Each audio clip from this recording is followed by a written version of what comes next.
शक्ति को मोदी और अमित शाह को उखाड़ने का काम आप सबको और मेरे को मिलकर करना पड़ेगा, क्योंकि पूरे देश के अंदर साथीवादी शक्ति अभी इनके होते हुए ये बोलते हैं ना कि एनआरसी नहीं गए, इनके होते हुए सीएए कानून पास हुआ, 3 तलाक का कानून पास हुआ, 370 इनके पास हुआ।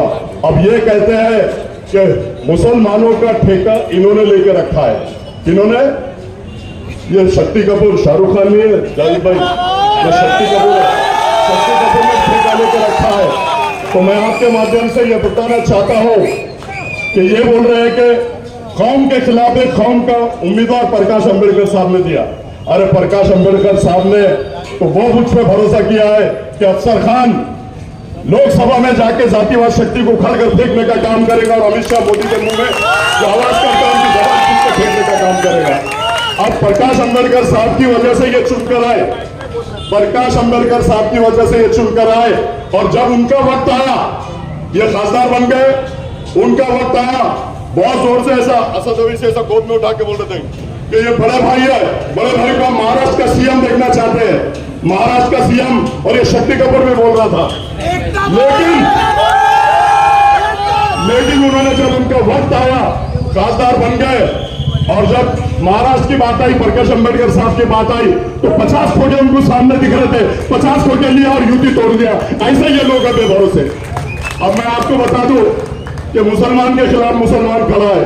अब ये कितने मुसलमान के खिलाफ मुसलमान खड़े करते हैं मैं वो आपको बताना चाहता हूं। आपने देखा होगा अभी हैदराबाद के इलेक्शन हुए, हैदराबाद के अंदर मोहम्मद अजहरुद्दीन जो वर्ल्ड के अंदर फेमस इंसान है, उसके सामने उन्होंने मुसलमान कैंडिडेट दिया, शब्बीर अली के सामने कैंडिडेट दिया।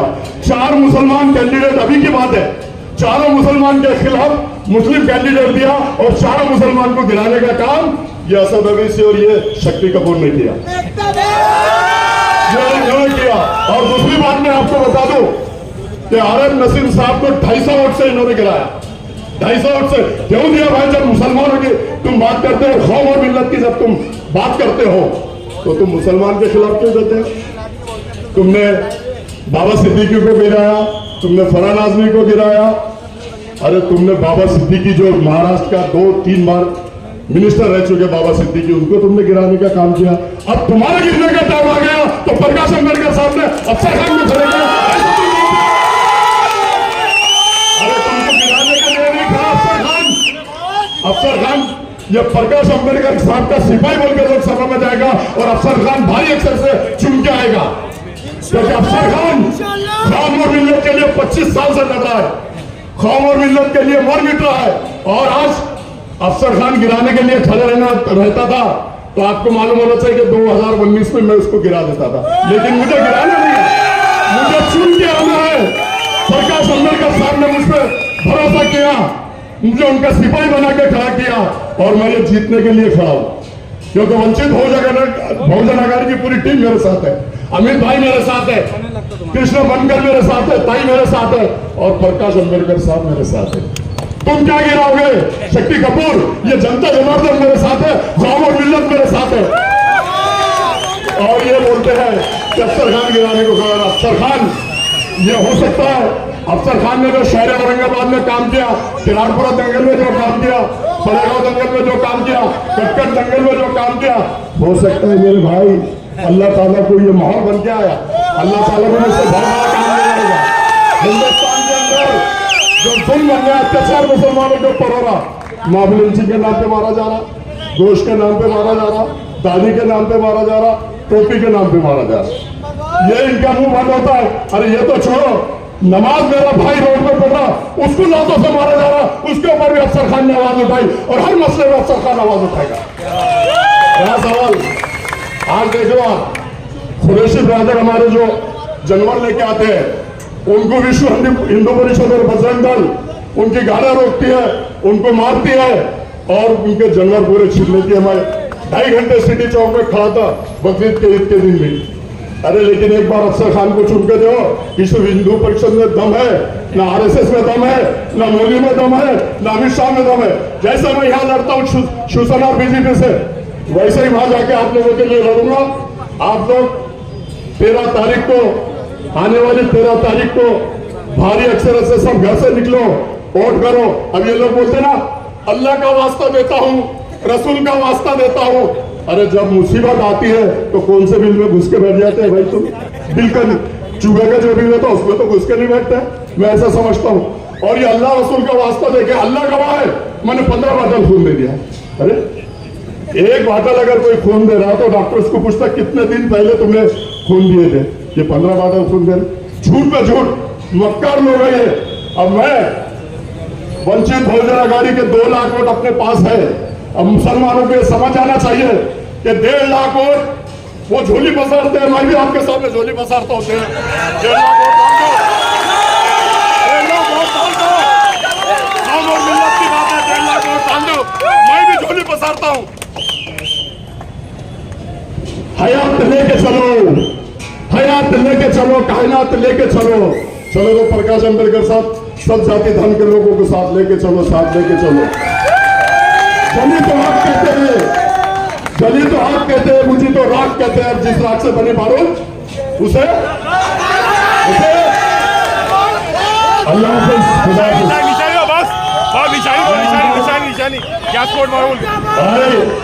13 तारीख को सवेरे फजर की नमाज पढ़ो और बहुत ही जोरों शोरों से मेरी निशानी है gas cylinder, gas cylinder, gas cylinder.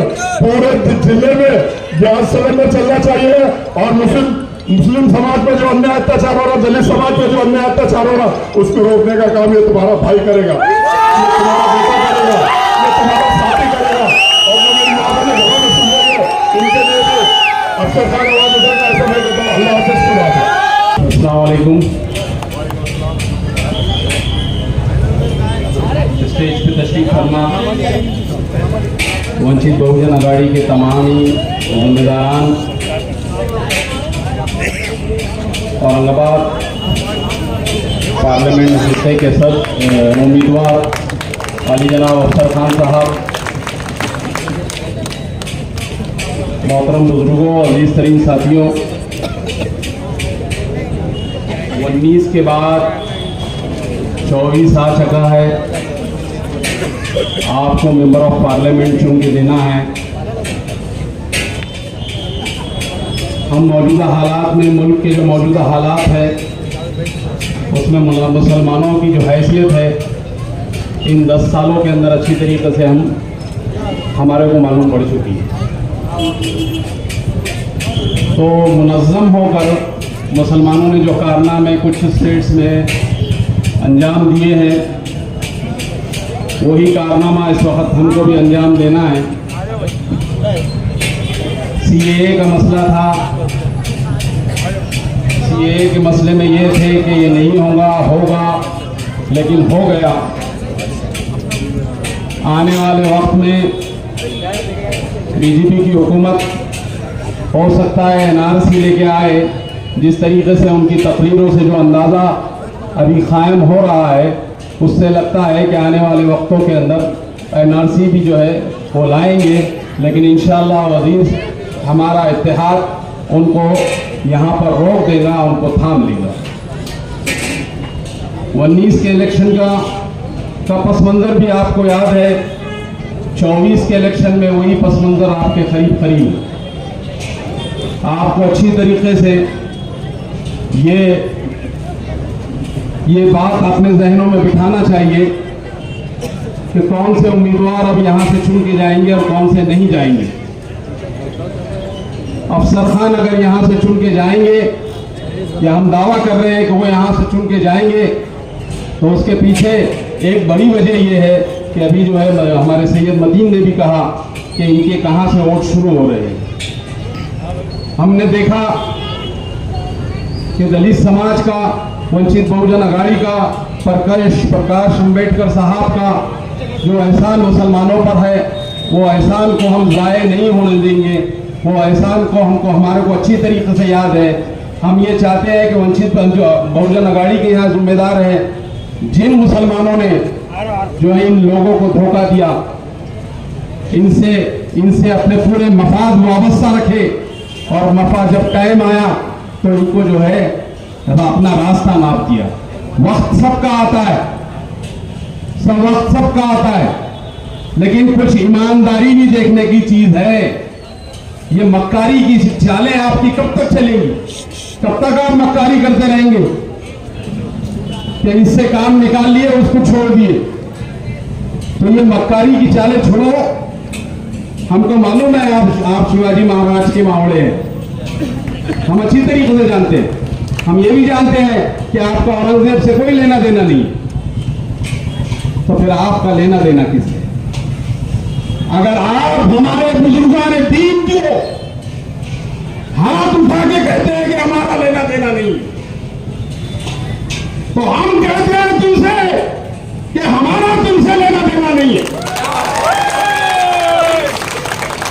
क्या पढ़ा लिखा का रट लगाते बैठते हो? औरंगाबाद की तारीख का कुछ मुताला है तुमको? ये औरंगाबाद शहर एक तारीखी शहर, एक बुजुर्गाने दीन का शहर, ये वलियों का शहर, ये सिराज व वली का शहर। इसका इतिहास का आपको इल्म है कि आप पढ़े लिखे हैं?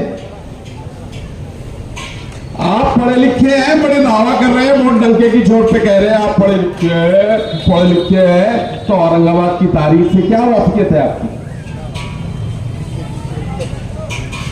जबको आपको औरंगजेब की तारीख की मालूमात नहीं है। वो बादशाह जिसने 51-52 साल हिंदुस्तान पे हुकूमत किया, और हिंदुस्तान ये हिंदुस्तान नहीं, अखंड हिंदुस्तान। वो बादशाह जिसने कुरान लिख के, टोपियां सी के अपनी जिंदगी बसर की। वो बादशाह जिसका बिस्तर जो है चटाई का रहता था। वो बादशाह जिसने गौ की गोटों के कांटों का सालन बना के खाता था। वो बादशाह नहीं है, वो पीर और मुर्शिद है हमारा, पीर और मुर्शिद है हमारा। और तुम्हारी ज़हनियत ऐसी है, तुम्हारे मफादात इतने बढ़ गए हैं कि तुम समझिए कि तुझ गैर मुस्लिम वोट हासिल करने के लिए हमारे बुजुर्गाने दीन की बेइज्जती करेंगे। ये बर्दाश्त नहीं होगा यारो, ये बर्दाश्त नहीं होगा। इस शहर की तारीख को कोई अगर मिटाने की कोशिश करता है तो ये बर्दाश्त नहीं होगा। इस शहर के नाम को बदलने की कोशिश करता है और कहता है कि बदल के बताओ, जब तुम्हारी हैसियत नहीं है चैलेंज करने की,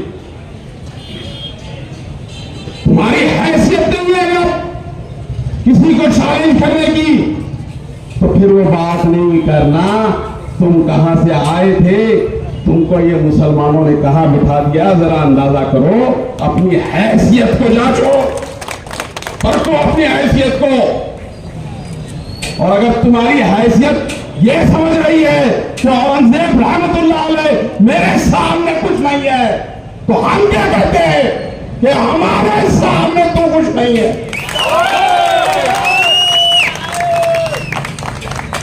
कब तक चलेगा? ये बुजुर्गाने दीन मुगलों से ताल्लुक नहीं है।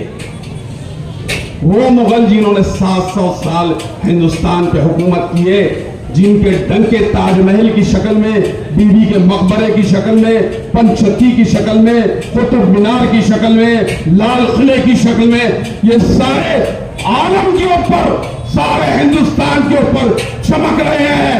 उनको कहते हैं कि उनसे हमारा वास्ता नहीं है। हम डंके की चोट पे कहते हैं कि उनसे हमारा वास्ता, उनसे हमारा वास्ता। होश के नाखून लो। तुम समझ रहे हैं कि सबसे काम निकाल के अपनी डफली बजाएंगे तो ये चलने वाला नहीं। तुमको हम डफली बजाने देने वाले नहीं। अजीज सही साथियों, बड़ा नाजुक वक्त है। 19 के बाद 24 आपके सामने खड़ा है और वही हालात है, वही हालात है मुसलमानों। हालात में कोई तब्दील नहीं है। अगर कुछ तब्दीली नजर आ रही है तो ये अफसर खान की शक्ल में आपको दिख रही है। यहाँ पर कोई तब्दीली नहीं है। वंचित बहुजन अघाड़ी पूरी ताकत के साथ खड़ी है अफसर खान के। हम देख रहे हैं कि पूरा स्टेट वंचित बहुजन आघाड़ी के पदाधिकारियों से भरा है। गली गली खूंचा खूंचा वो लोग घूम रहे हैं और ये कह रहे हैं कि अफसर खान पिछले एहसान फरामोश को 1,30,000 वोट दिए थे, अब हम इंशाअल्लाह तुमको 1,60,000 वोट देंगे। यहां से शुरुआत है। मुसलमानों होश के नाखून लो। मुसलमानों का इत्तेहाद कभी भी सियासी इत्तेहाद खत्म नहीं हुआ। वो शायद काजी सलीम के जरिए टाइम पे हो, अब्दुल अजीम साहब के वक्त में हो, जावेद हसन खान साहब के वक्त में हो, डॉक्टर रफीक जकरिया के वक्त में हो, या ये हमारा शाहरुख खान और इसके वक्त में हो, हर वक्त मुसलमानों का इत्तेहाद रहा। अगर वो कहते हैं कि ये इत्तेहाद हमारी वजह से है और ये क्रेडिट लेने की कोशिश करते हैं, तो मैं कहता हूं ये इत्तेहाद मुसलमानों की वजह से है, कोई शाहरुख खान फारूक खान की वजह से नहीं है। ये चश्मदीद खड़ा हुआ है आपके सामने, मुसलमानों का इत्तेहाद और हर वक्त सियासी इत्तेहाद यहाँ पर कारआमद रहा है। अजीज तरीन साथियों, हम देख रहे हैं कि अब हम चैलेंज करने वाले हैं, तो एक शेर याद आ गया मुझे कि अमीर शहर से तकरार करके देखते हैं। अमीर शहर से तकरार करके देखते हैं, खिराज देने से इनकार करके देखते हैं। खिराज लिया ना पहले तूने, आप खिराज देने से इनकार करके देखते हैं। ये रहनुमा तो जागने से नहीं जागे। हम गए थे 19 में, लंगे पैर उनके साथ चले गए।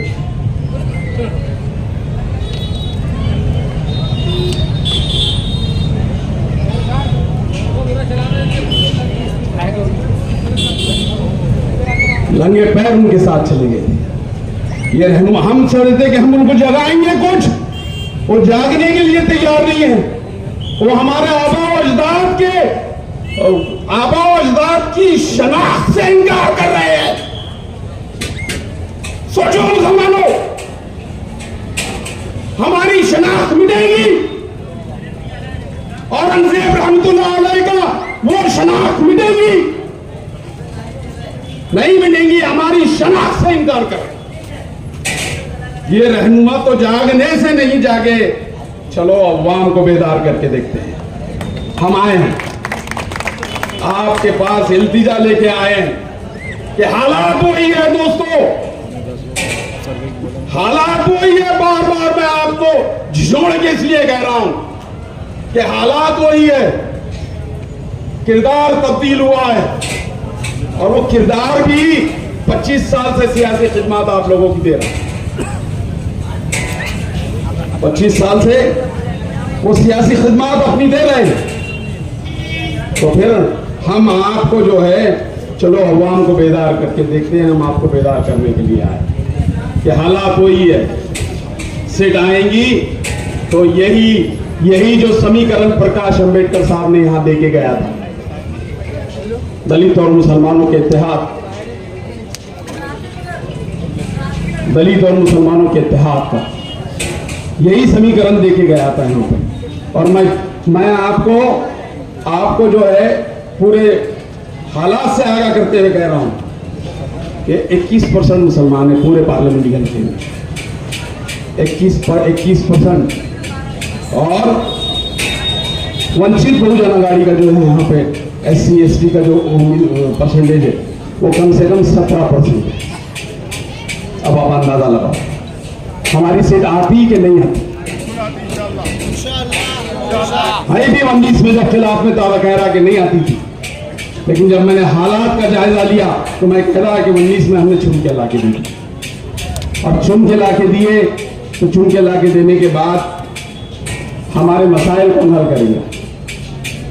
हम जेलों में जाएंगे तो कौन छुड़ाएगा हमको? हमारे कौन मसाइल हल करेगा? हमारे घर में पीने का पानी 10 दिन के बाद 15 दिन के बाद आ रहा है, तो ये पानी के मसाइल कौन हल करेगा?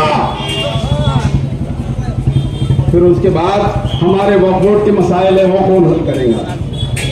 शराबबंदी की तो बहुत दावे कर दिए आपने, शराबबंदी तो शराबबंदी करे आपने कि वहां जाके लोग तंगी करे। और नोटबंदी करके सारा माल जो है कबूल मंजूर कर दिया। और जिससे इनकार कर रहे हैं आप, वो टोपियां और कुरान सी के अपना गुजर बसर करता था।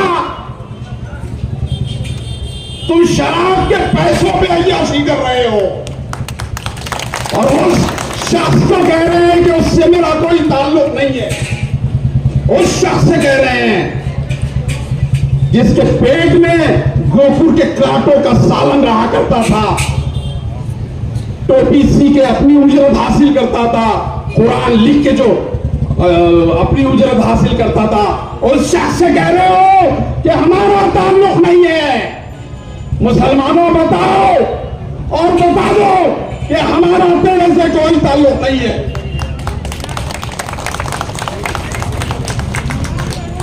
इक्वेशन वही है।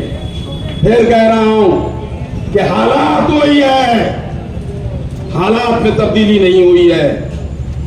अभी अभी सरों पे मुसीबतों के टोकरे पड़े हैं, मुसीबतें आ रही है एक पे। इसका कौन हल करेगा? अभी डीपी प्लान का मसला आ गया, शहरों के मुसलमान घरों को तोड़ के रास्ते बनाने की बात हो रही है। इस पे कौन अमल करेगा? कौन भागेगा? कौन दौड़ेगा? कौन करेगा? जब हमने वोट की शहादत तुमको दे दिए, हमने कह दिए कि हमारा कायद तुम है, तो फिर तुम हमारे मसाइल हल नहीं कर रहे। ये डीपी प्लान के मसाइल हमारे सर पे बैठे हुए, कौन हल करेगा? कभी सुना आपने कि हल करने के लिए निकले? कभी हल सुना नहीं। अभी वो अमीनी प्रॉपर्टी का क्या कटकट गेट के ऊपर अमीनी प्रॉब्लम, वो मिलिट्री के लोग आ गए, पुरानी वो जगह है, ये है वो बोल के उनके ऊपर मुसीबतों के छाए हैं, तलवारें उनके घर के ऊपर लटक रही है। वो मसाइल कौन आएगा? मेंबर ऑफ पार्लियामेंट यही काम है। वो रोड बनाने का नाम नहीं मिल रहे हम तुमको। ये सेंट्रल गवर्नमेंट में ही मसले हल होते हैं इसके, ये स्टेट गवर्नमेंट के नहीं बोल रहा हूं मैं आपको। लेकिन आपने हल किए नहीं किए। डेवलपमेंट प्लान सर चढ़ के बोल रहा है, बड़े बड़े अधिकारियों के गुलपोशा कर रहे हैं, फोटो डाल रहे हैं। वही काम रह गएगा, फोटो डालो। और इतनी बड़ी कम्युनिटी को धोखा दे दिया आपने, एक पूरी कौम को धोखा दे दिए। क्या वजह थी? हमको क्यों बोल रहे थे जावेद कुरैशी, असदुद्दीन अवैसी आएंगे तुम्हारे घर पे, फिर तुमको लेके चले जाएंगे।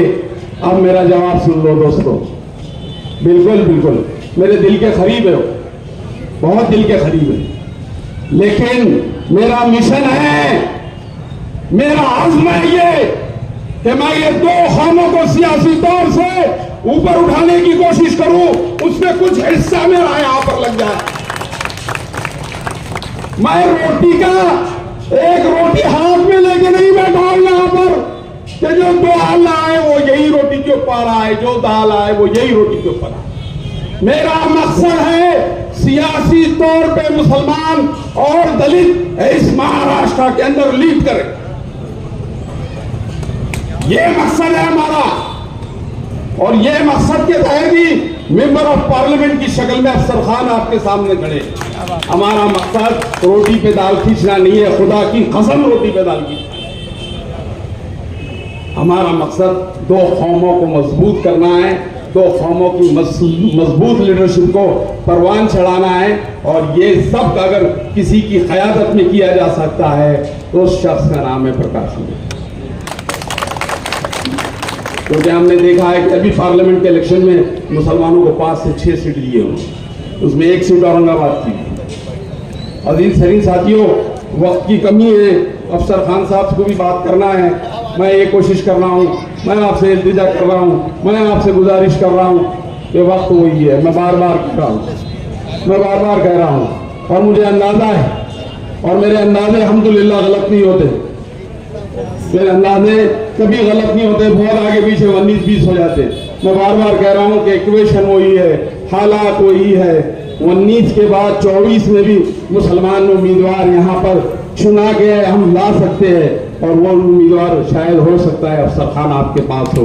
अफसर खान को वोट दीजिए, वंचित बहुजन अघाड़ी की ताकत बख्शिए। इंशाल्लाह आने वाला वक्त सियासी तौर से हम बहुत मजबूत मजबूत होंगे। फिर किसी वक्त आपसे मुलाकात होगी और बात होगी, लेकिन मेरी इस बात को, मेरी इस नसीहत को आप याद रख दो कि हालात वही है, हालात वही है, हालात में तब्दीली नहीं हुई है। आप चाहते हैं कि मुस्लिम मेंबर ऑफ पार्लियामेंट यहां हो, तो आपको वंचित बहुजन अघाड़ी को वोट देना पड़ेगा। मेरे बड़े भाई के वास्ते ग्राउंड लेवल पे देखिए मसले मसाइल चलते रहेंगे। अपने आप से इलेक्शन में अपने आप से ताल्लुकात खराब मत करें। पूना से हैदराबाद से कोई नहीं आने वाला मेरे भाई, बेगमपुरे से 5 मिनट में आ जाएंगे। मैं सही बोल रहा, हर बात कर रहा, ठीक है। जाति मसाइल में गलतियां कर रहूंगा, मैं सियासी जिंदगी में अगर एक दाग हुआ तो बता दो। सियासी जिंदगी ठीक है, जाति जिंदगी में चलते रहता है, समझ सकता, आप भी समझ सकते। हाँ, वो अल्लाह और बंदे का मामला है। मैं सियासी जिंदगी में कोई दाग नहीं है।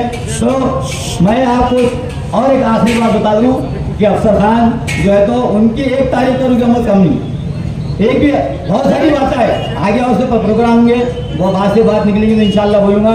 तो आने वाले इलेक्शनों में देखिए भाई, मुंह पे मुंह हमको ही पढ़ना है। हाँ, पुटी लाइन से जा रहे हैं, हम इधर से जा रहे हैं, टोलान से आ रहे हैं, आसिफ कलम से, चंपा चौक से जा रहे हैं, अफसर भी रहेंगे, जावेद भी रहेंगे, सब लोग जो मौजूद है वो रहने वाले, कोई आने वाला नहीं मेरे भाई। तो सूझबूझ से काम लो और वंचित अघाड़ी का टिकट मिला अफसर में। खास बात 2 लाख से गिनती स्टार्ट होंगी इंशाल्लाह। हमको चाहिए ना वो 2 लाख से गिनती स्टार्ट होंगी, क्योंकि पिछले बारी को देख रहे हैं आपने 1,44,000 जो है तो पिछले खासदार को वोट मिले थे दलित समाज के, अब वोटर बढ़ गए 2 लाख रुपए वोटर हो गए। तो वहां से गिनती स्टार्ट होंगी, सीट 100% इंशाल्लाह अपनी निकल रही। सिर्फ अपने को जगह एक जगह के वोट मारना है और इंशाल्लाह ग्राउंड लेवल पे अफसर खाने आते मेरे भाई काम हमेशा आपने आजमाया होगा और हमेशा अपने लोग आते रहेंगे, एक दूसरे के काम आते रहेंगे। जरा सूझबूझ से काम दो अल्लाह के वास्ते, मैं अल्लाह रसूल को हाथ जोड़ता क्या अफसर को वोट दो खुदा के वास्ते, अल्लाह के। मैं किसके खिलाफ नहीं बोलूंगा, तुमको सब मालूम है। व्हाट्सएप सोशल मीडिया पे ऐसा भूखे तो आ जाते मालूम हो जाता 2 मिनट कौन क्या कर रहा है।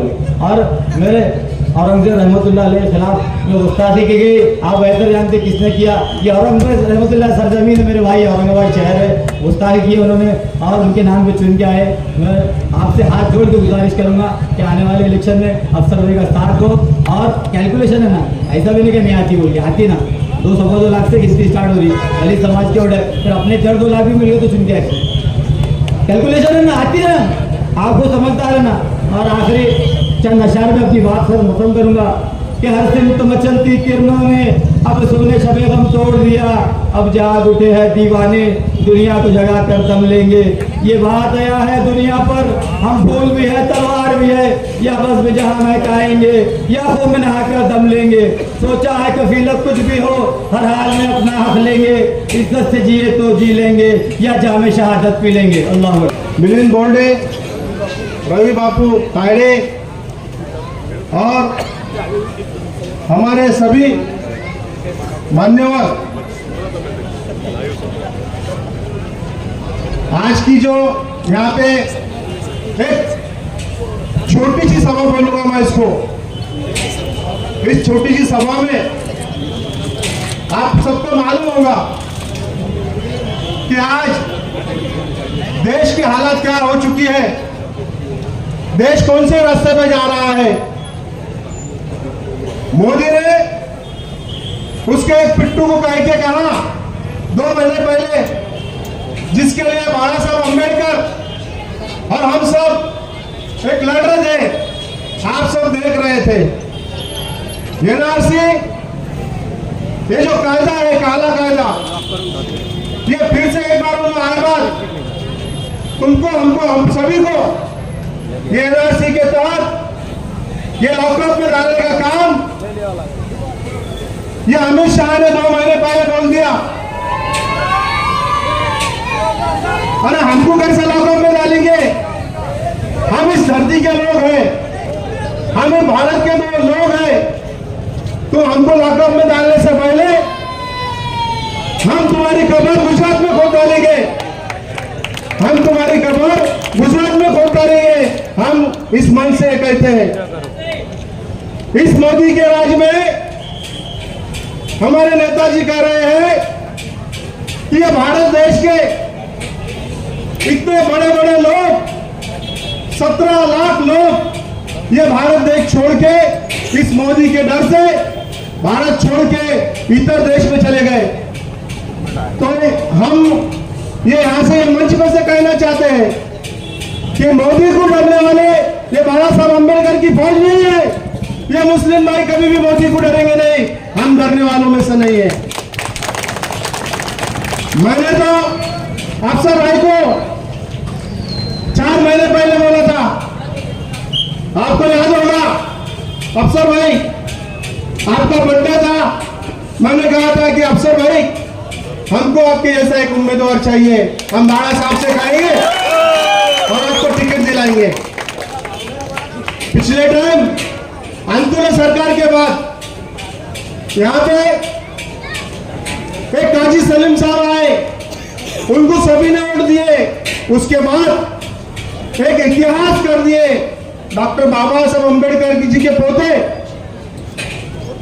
इनको कहना पड़ा सभी जाति धर्म के लोग से, सभी मुस्लिम भाइयों से, सभी दलित भाइयों से कि अपन एक इतिहास करेंगे और वो इतिहास हम सब ने मिलकर करें। लेकिन वो इतिहास का काम जो अच्छा करने वाले अपन ने जो नुमाइंदा दिए थे, उन्होंने अपनी सब निराशा कर दिए। और अभी जो अफसर भाई हमने जिनको अपने टिकट दिया है वंचित बहुजन आघाड़ी का, 4 दिन लोगों में एक संभ्रम निर्माण किया गया कि अफसर भाई को टिकट मिला नहीं। अरे टिकट तो 15 दिन पहले बाबा साहब अम्बेडकर ने उनके खिस्से में डाल के गए थे, 15 दिन पहले।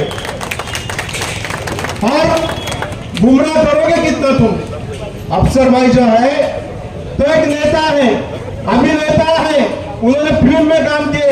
ऐसे बहुत से लोग फिल्म सिटी में काम करने के बाद वो चुन के भी आते हैं। उसी तरीके से इस औरंगाबाद शहर के हमारे युवा नेता अफसर भाई, हमारे दोस्त, ये भी एक नेता है। अरे तुम ये गुंडा है, ये अमदा है, ये बहुत ऐसा है, ये वैसा है, ये काबिल नहीं है। अरे अफसर भाई के नाम पे औरंगाबाद जिले के एक भी पुलिस स्टेशन में एक हाजी को भी एलसी बताओ मेरे को। मैं सभी से कहूंगा कि अफसर खान के एक सादी एलसी बताओ। इन्होंने कहा झगड़ा किया, किसी के प्लाट पे जाके बैठा, किसी का घर छीन लिया, एक बताओ हमको, हम आज के आज इनका पार्टी में निकाल लेंगे और इनका टिकट भी कट करेंगे। बताओ मेरे को एक बताओ। मैं सभी भाइयों से गुजारिश करूंगा, आप सब मुझे पहचानते हैं, मेरा जन्म यहाँ का है, मेरा किरदार यहाँ का है, मैं यहाँ से, मेरे सभी बाजू में मेरा घर है। तो मैं सभी से गुजारिश करूंगा, ज्यादा टाइम बहुत कम है, यहाँ पे टाइम बहुत कम है, इसलिए अभी दोबारा और एक बार अफसर भाई को मैं बोलूंगा और एक बड़ा जलसा अपन यहाँ पे लेंगे और सब लोगों का माइंड, जो लोगों ने गलत किया है उसका माइंड वॉश करने का काम आप सभी अच्छे लोग हैं। और आने वाले 13 तारीख के दिन सभी भाइयों से मैं गुजारिश करूंगा और अपने सभी घर में जो लोग आए उनसे गुजारिश करूंगा कि अपन अपना केंद्रीय वोट फिर से एक बार अफसर भाई के झोली में डालना है। और उनकी निशानी है गैस सिलेंडर में जाने बोलूंगा नहीं, मैं काम करके बताने वाला आदमी हूँ। मैं यहाँ के बुढ़ी लाइन के हर घर में जाने वाला आदमी हूँ, हर घर में मुझे कोई घोषणा पर्दा नहीं है। मैं इसी मन से कहता हूँ और मैं मेरा 2 लफ्ज समाप्त करता हूँ। जय हिंद, जय महाराष्ट्र, अस्सलाम वालेकुम। बहुजन आघाड़ी के औरंगाबाद के अधिकृत उम्मीदवार अफसर भाई खान, इनकी प्रचार सभा आज दिल्ली में आयोजित की है। इस मंच पर उपस्थित हमारे मित्र जावेद भाई कुरैशी, मंच पर उपस्थित हमारे पार्टी के अधिकृत उम्मीदवार अफसर भाई, वंचित बहुजन आघाड़ी के श्याम भास्कर, कृष्णा जी बनकर, नवीन बोर्डे, हमारे जी, हमारे शहराध्यक्ष मतीन पटेल, हमारे माजी एक्स कॉर्पोरेटर मतीन जी और सभी यहाँ पर जमे हुए मेरे भाइयों, सबसे पहले आप सबको सलाम वालेकुम, जय भीम। पूरी महाराष्ट्र में ये सीट पे नजर लगी हुई है लोग देखना चाहते हैं कि वंचित बहुजन आघाड़ी के सपोर्ट पर चुनकर इस महाराष्ट्र में सबसे पहले मुस्लिम समाज का कोई उम्मीदवार अगर चुन के दिया है तो वह बाबा साहब अम्बेडकर और वंचित बहुजन आघाड़ी है। उस टाइम तो हमने सिर्फ सपोर्ट किया था 2019 में। इस बार अफसर भाई वंचित बहुजन आघाड़ी आदरणीय बाबा साहब अम्बेडकर के उम्मीदवार है और हम सब आपको बताना चाहते हैं कि हमारे सब समाज के दलित भाइयों, हमारे बहुजन भाई जो बाबा साहब अम्बेडकर को मानते हैं और सभी ने ये सोच लिया है कि कोई एक जात के एक धर्म के नाम पर सीट चुन के आएंगे नहीं, इसलिए अफसर भाई के पीछे पूरी ताकत के साथ वंचित बहुजन आघाड़ी पूरी ताकत के साथ ये जिले में खड़ी है और उन्होंने यहाँ पर पूरी ताकत के साथ कहा है और साहब ने खुद कहा औरंगाबाद की सीट अगर कोई चुन के आएंगी तो वंचित बहुजन आघाड़ी हमारे अफसर भाई की सीट यहाँ पर चुन कर आएंगी। 2019 में हमने सपोर्ट किया था इम्तियाज भाई को, मगर इम्तियाज भाई ने क्या किया? आज तक कोई दलित समाज का काम किया? मुझे बताओ। कोई मुस्लिम भाई का काम किया? क्या किसी के दुख में काम आए? अफसर भाई सिर्फ कॉर्पोरेटर रहते हुए जब जहां पे अन्याय हुआ मुसलमानों पर, दलितों पर, सब तरफ जाने का काम, उन लोगों को सपोर्ट करने का काम अफसर भाई ने किया है। मैं आप सभी मुसलमान भाइयों से मैं रिक्वेस्ट करूंगा, दलित समाज एक जगह पे आया, ओबीसी समाज एक जगह पे आया, आपको अगर ये सीट फिर से एक बार चुनकर लानी है तो हमारे को सबको एक साथ आना पड़ेगा और अफसर भाई को चुन के देना पड़ेगा। आप सबको जानना चाहिए कि इस देश के माहौल बहुत खराब है। मोदी ने इस देश का माहौल खराब करा है। ये आरएसएस चाहती है कि इस देश में मुसलमानों के साथ कैसा व्यवहार करती है, मगर मैं आपको बताना चाहता हूँ, जब मुसलमानों पे, दलितों पर हमला हुआ है, अत्याचार हुआ है, उस हर टाइम पे बाबा साहब अम्बेडकर के पोते आदरणीय बाबा साहब अम्बेडकर सबके साथ में खड़े हुए हैं। देखिए, जब राज ठाकरे ने एक बात उठाया, राज ठाकरे ने बोला कि मस्जिदों पे के भोंगे लगना नहीं चाहिए, सबसे पहले आवाज उठाने वाले बाबा साहब अम्बेडकर के बेटे सुजात अम्बेडकर साहब ने बोला, किसमें हिम्मत है जो मस्जिदों पे भोंगे हटा सकता है? हम रास्ते पे आएंगे और उसका ये मेरे को बताएंगे। ये सब बाबा साहब अम्बेडकर के नातू और उनके बेटे ने काम किया है। मैं आप सबसे यही कहना चाहूंगा कि ऐसा आदमी जो हमारा नेता है, जो हमारा दुख समझ सकता है, जो हमारे दुख को जानता है, कभी भी आधी रात के लिए हमारे लिए भाग के आ सकता है, ऐसे आदमी को अपन इस बात चुन के लाना चाहिए। मैं चाहता हूँ, मैं अपील करना चाहता हूँ इस माध्यम से आप सब मेरे भाइयों को कि अफसर भाई जैसा उम्मीदवार जो 35 साल से इस कॉर्पोरेशन में कॉर्पोरेटर बोल के चुन के आ रहे हैं और 3 बार विरोधी पक्ष नेता हो, ये महानगर पालिका में रह चुके, छोटी छोटी हर चीज यहाँ पर सब समस्या उनको मालूम है। इस जिले की, शहर की समस्या क्या है, लोगों को पानी मिलना चाहिए, लोगों को ड्रेनेज, ये सभी चीजें, एजुकेशन का मसला है, उस पर भी लड़ने की हिम्मत अफसर भाई में है। और मैं आप सबसे यही विनती करूंगा कि 13 तारीख को, आने वाले 13 तारीख को हमारी निशानी गैस सिलेंडर है और गैस सिलेंडर के सामने बटन दबाकर अफसर भाई को लाखों वोट से आप चुन के दो। यही मैं अपनी नज़र यहाँ पर खत्म करता हूँ। धन्यवाद। जय भीम। उपस्थित है हमारे जिले के अध्यक्ष योगेश भाऊ लाल, शहर के अध्यक्ष पंकज भाऊ मतीन जी पटेल, जिले के महिला आघाड़ी के अध्यक्ष हमारे बाबने भाई, और आप सब जिनके लिए खड़े हैं आए यहाँ पे, ऐसे हमारे उम्मीदवार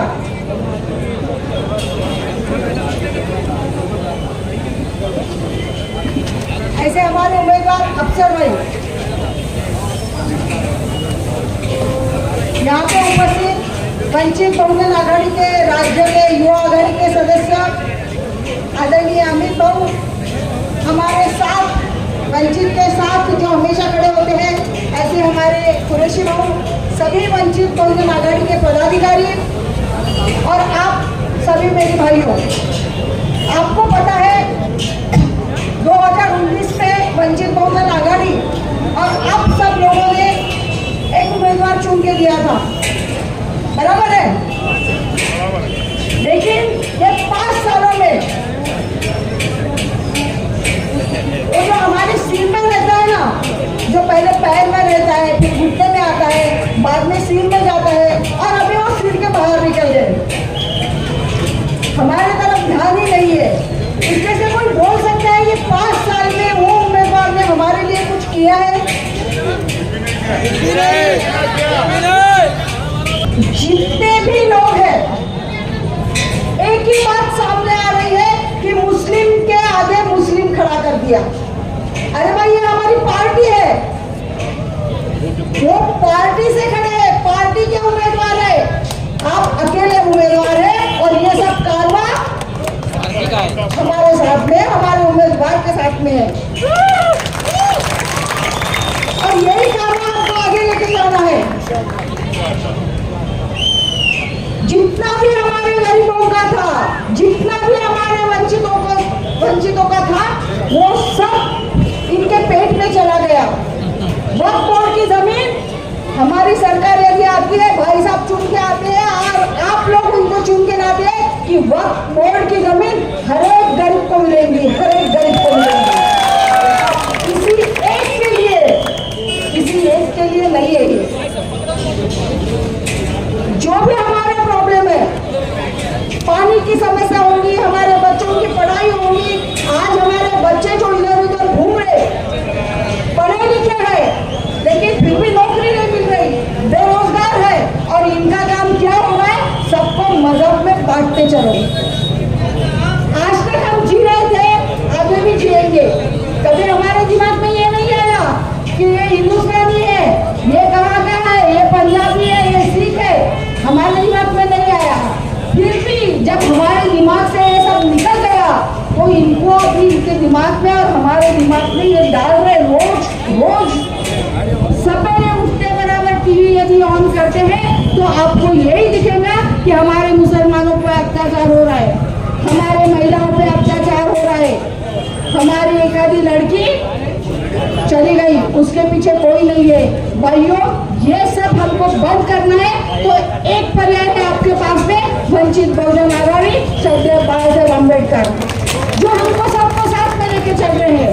हम यदि उनके पीछे खड़े रहे तो मुझे ये गारंटी है कि हमारे उम्मीदवार लाख से नहीं 2-4 लाख से चुन के आएंगे, क्योंकि आप और हम जो बौद्ध समाज है, जो दलित समाज है, जो छोटे छोटे सभी समाज है, आदिवासी भी है उसमें, हमारा माड़ी समाज भी है, कुंभी समाज भी है, ये सब हमारे साथ में, क्योंकि वो इनसे तंग आ गए, ये सरकार से तंग आ गए, ये उपमशाही से तंग आ गए, तो वो सब हमारे साथ में। सिर्फ अभी आपकी जरूरत है कि आप इकट्ठा हो, उम्मीदवार को दीजिए और इनको चुन के लाइए, आपकी सभी समस्या हल होगी। बस टाइम खत्म होके आ रहा है। जिला अध्यक्ष